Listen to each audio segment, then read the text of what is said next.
আসসালামু আলাইকুম, সবাই কেমন আছেন? আজ চলে এসেছি নতুন আরেকটা ভিডিও নিয়ে। আজ সারাদিন বৃষ্টি ছিল। বৃষ্টির সাথে মানুষের হৃদয়ের সম্পর্ক।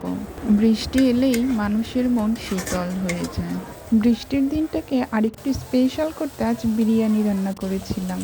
বিরিয়ানি রান্নার জন্য প্রথমেই আমি মাংসটা কষিয়ে নিই। টক দই দিয়ে মাংসটাকে ভালো করে কষিয়ে নিই। টক দই দিয়ে বিরিয়ানি রান্না করলে ঐতিহ্য অনেক পছন্দ করে। মাংসটা কষানো হয়ে গেলে পানি দিয়ে দিই মাংসটা সিদ্ধ হওয়ার জন্য। বৃষ্টির দিনে স্পেশাল কিছু রান্না করতে আমার কাছে বেশ ভালোই লাগে। এই পর্যায়ে মাংসটা হয়ে গিয়েছে। এবার বিরিয়ানির চাউলটা ভালো করে ভেজে নেওয়ার পালা।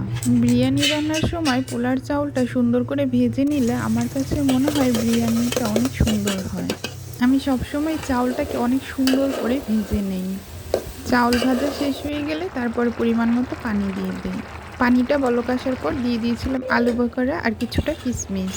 তারপর কিছুক্ষণ দমে রেখে দিয়েছিলাম। দেখুন কি সুন্দর বিরিয়ানি হয়ে গিয়েছে। স্পেশাল কিছু রান্না করলে আমরা সবসময় একসাথে বসে খাবার খাই। ভিডিওটা দেখার জন্য অনেক ধন্যবাদ।